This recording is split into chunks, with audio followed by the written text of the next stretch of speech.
What's up, guys?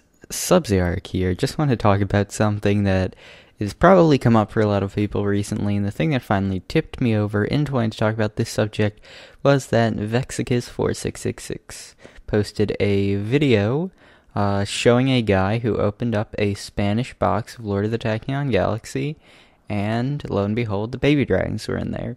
So despite me saying again and again that they weren't confirmed, that none of this info came from a credible source, and me just vehemently saying that it would be a bad idea for Konami to do this and that they shouldn't be in Lord of the Tachyon Galaxy, they were in Lord of the Tachyon Galaxy.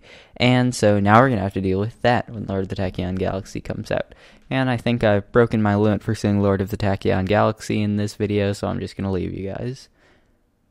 Okay, so in actuality, my thoughts about this format is that it's going to be interesting, and a lot of people are probably thinking, no, it's not going to be interesting. It's going to be fucking terrible. E-Dragons are going to dominate the format. And that second point there, that E-Dragons are going to dominate the format, that is very true. I want to compare them to what Mermail are like right now, how everyone's saying, oh, Mermail's best deck. Whenever you see someone doing a deck profile, you know, they say, oh, yeah, I'm playing Mermail because it's best deck. And everyone's like, yeah, it's best deck. And that's going to be E-Dragons coming up. Everyone's going to be like, I'm playing E-Dragons because best deck. And everyone else is going to be like, well, obviously best deck. It's broke as hell. And it's going to be widely available, sort of. A lot of people are going to be able to put together the main deck. Because from what I've seen, it looks like the baby dragons are common. Redox and Tempest are rare, and then I'm pretty sure that Blaster and Tidal are going to be Ultra and / Ultimate, you know, in Lord of the Tachyon Galaxy. Those were the ones that were showcased as getting their own tins after seeing what rarities they're going to be. This makes me think, you know, the news that there are tins coming out is more likely, that it makes sense, and that they might not actually be photoshopped, or this might just be legitimate news that we're going to get Fire Dragon and Water Dragon tins. But that entire thing with those monsters being easily accessible is just sort of a ploy that Konami's doing. They're saying, hey, look at this, you open up your box, maybe you pull a Fire Dragon, you pull all the baby dragons, because, you know, they're freaking commons, you pull you know, some Redoxes, some Tempest, you say, hey, I'm gonna make E-Dragons, and then you end up having to plop down $600 for a few cards in the extra deck, because, holy crap, you're gonna have to buy Big Eyes, you're gonna have to buy Dragosax, you're gonna have to buy a Gaios, you're gonna have to buy a bunch of horrible stuff. If you want to be really good, you're gonna have to buy that Lucky Straight, which I'm expecting to see rise in price. That's right. Looking at you guys who make cards rise up in price, people who extort people and say that Retort is actually a good card. You are the people who have to make Lucky Straight OTK a legitimate deck. And it's very easy with E-Dragons, but I digress on that topic. Anyway, back to the format. E-Dragons are going to dominate, and they're relatively cheap to buy the main deck, and then the extra deck is where all the money flows in. The Fire and Water Dragons are gonna cost a decent amount, you know, I'm thinking like 50-ish, maybe less, because, you know, they're Ultras, but they're extremely high demand Ultras, so, you know, that's where I'm thinking they're gonna be at. Baby Dragons are gonna be nothing. The Rare Dragons, Redox, and Tempest are gonna probably be like $1 to $5, you know, because they're friggin' rares, unless, you know, maybe the baby dragons end up being short print and they end up costing you a bunch, and then people are like, fuck, we have baby dragons, they're not shiny, but they're pretty much like supers, which is annoying. But who knows? Probably not for short prints. Konami isn't that much of a jerk. I don't know if Konami controls short prints. Someone tell me how short prints work, because I remember Rekindling back in the day was one. It was like a really expensive common. But once again, I digress. The other top decks, we have Prophecy, which is also going to be another pricey deck.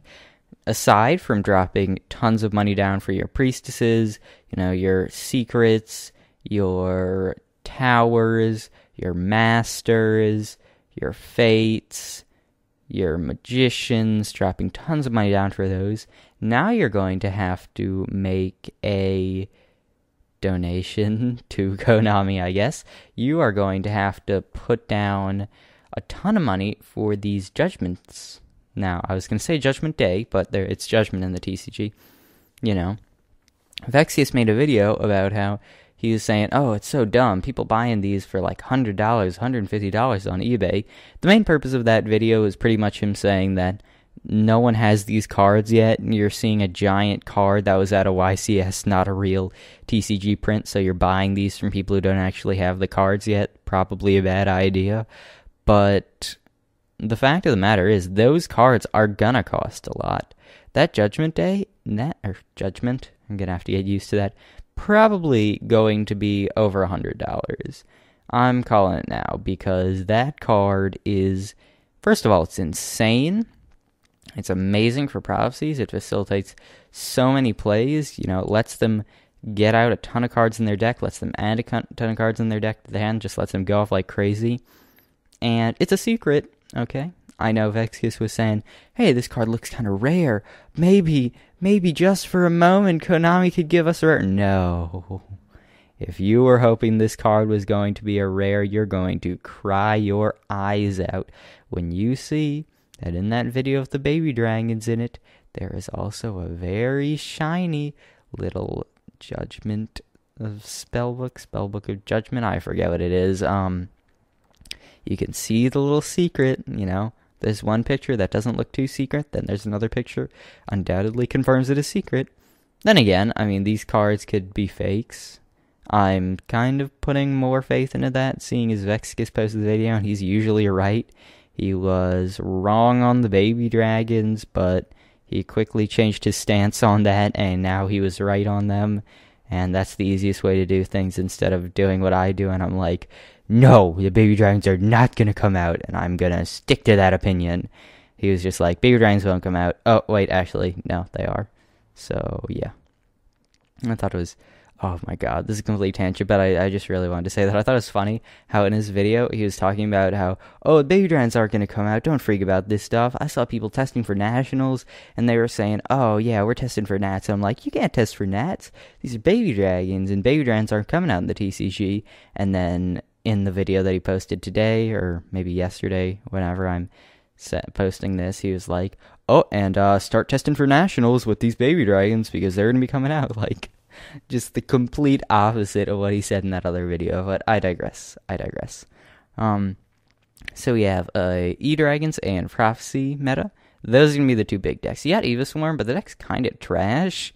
I don't want to say that to, you know, all of those diehard Eva Swarm fans, but really, the deck's kind of trash. I mean, seriously? You're gonna bet everything, pretty much. You're going to say, I don't have a lot of stuff I can get back. I'm going to bet everything on getting this Ophion out. I'm going to summon my Rabbit, get it. I'm going to summon my Castor, get it. I'm going to use my Karakion, get it. Karakion is one of the best things about the deck, in my opinion, which is why I'm appalled that people actually like the deck pre-Karakion, which is coming out in Lore of the Tachyon Galaxy. Karakion, I think it's Sombres for Constellars, which is pretty much the Constellar, Karakion, and Omega are all coming out at the back of the pack for TCG cards in the Lore of the Tachyon Galaxy. But yeah, Karakion makes the deck because he's a one-card Ophion, which is crazy. I love that about him. And my problem with the rest of the deck is that it's just inconsistent, sort of. If they get rid of your Ophion, you got nothing. You know, you don't have, like, another thing I like about Constellars over Eva Swarms is the fact that they have that Constellar Star Cradle. They can easily get cards back to make Xyzes. Eva Swarms don't have that. They have the Trap card that shuffles one on the field back in the deck, and you can shuffle your Ophion back and get yourself a Karakion. But I really just don't like that card because it's a really slow, continuous trap. Yeah. And they do, of course, have their Pandemic Virus, but when you're going up against a deck like Constellars with a built-in Pandemic Virus in Omega, I just really like Constellars more, despite the fact that, you know, Constellars don't have an Ophion. They can't stop level 5 or higher monsters. I think just conceptually, if you ignore a huge part of Evaswarms, Constellas are better. And the whole stopping level 7 or higher monsters, or level 5 or higher, I really don't think it's too big of a deal. I think that the decks that are hurt by it have found ways to get around it, like what is it? Prophecy. They can just use a Spellbook of Power, which is easily tutorable. You can get that so quickly with secrets or whatever you want to get. So you can get power extremely easily, and then, get a Kaiku and swing over it. Get a, whatever that the bell girl, I think it's Justice, and swing over it, because I'm pretty sure she's 16.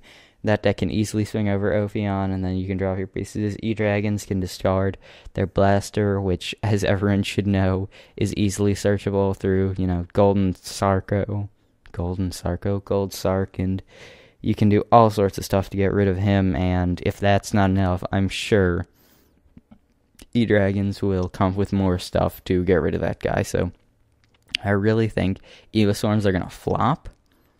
I know they've done well in the OCG. They got second. Yeah, they got second place in a huge OCG tournament, but I just don't like them. Straight up don't like them, and I haven't looked at the full standings, from first to 8th place. I just saw first, second, third. It was on MCLO40's channel. But honestly, I don't like Evaswarms. I think they're inconsistent, and they're just pretty bad in general. They have a lot of plays they can make, but they're not the anti-meta I was looking for. They are inconsistent, is just my biggest gripe with them. Karakion is going to help with that, definitely, but I don't think, the biggest thing I want to stress, I don't think they're as powerful as Elemental Dragons. I don't think they're as powerful as Prophecy. Prophecy can go plus 1,000,000, use Fate to get rid of anything they want, use Priestess to get rid of anything they want, and then, play Book of Power and swing for game. Whereas, Elemental Dragons, what Elemental Dragons do. They make Big Eyes, they make Dragossack, they steal your stuff, they pop your stuff, they make Lad if they want to, or they just go off insanely. It's too easy for them to win. Evaswarms, I'm going to summon Ophion and pray that he doesn't get ruined, and possibly lose game 1, and then side in a ton for game 2, I guess. Or, that Evaswarm player, he mained Imperial Iron Walls against, Prophecy and Evaswarm, which is probably a good, or Prophecy and E-Dragons, which is probably a good thing. Those are the 3 decks I see at the top. They're at the top in the OCG circuit. I don't see why anything would be at the top in the TCG circuit. We haven't gotten any crazy TCG exclusives. I have a video on Trifortress Ops coming out eventually, which pretty much says, it's a good card. It's just kind of meh. I'll talk about that later. This has been what I think is the state of the meta right now. With all of this said, many people are thinking, should I quit the game? Is it gonna suck? And my answer to that question, I was gonna do short answer, long answer, but I'm just gonna say straight up, my answer to that question is no. Yu-Gi-Oh! Will always be fun. If you are someone who enjoys playing fun decks, who enjoys being innovative and, coming up with new strategies, you might think I'm going to say sit out this format, but no. This is your time to shine. Players are coming up with new strategies for E-Dragons every day. People started running that Flamvel Guard, the level 1 Dragon Fire Tuner. That was a card that when E-Dragons came out, no one was thinking about running. Summoning Veiler or Flamvel Guard, sinking into Crimson Blader and your Red Dragon Arcfiend. I saw in a video, I'll post it later, won't have time, maybe this week, hopefully. But yeah, saw some summon a Red Dragon Arcfiend and then flip a Deck Devastation Virus, or no, it's Eradicator Epidemic Virus. I always get the viruses mixed up. That's a crazy play, and they can also do stuff with Big Eye, and it's just, stuff that you would have never thought of once you originally saw the E-Dragons is getting done. So just wait, and try to innovate the deck, because it's a great deck, but there are so many possibilities with it. So if you're an innovator, if you like to make up new strategies, this is a deck for you to look at. And if you're someone who loves to obey the meta to find out what decks are topping, find out what deck lists are topping, and, you know, make something similar to that and play it, then this is also going to be great for you. Because you're going to be able to see, you know, you're going to be able to pick a stance, E-Dragons, Prophecy, or Eviswarm, you know, one of the big three, and say, what do I want to run, and how am I going to perfect it? Anyways, this video is dragging a little long, so I want to say goodbye. I want to say thank you guys for watching, and I'll see you guys in the next video.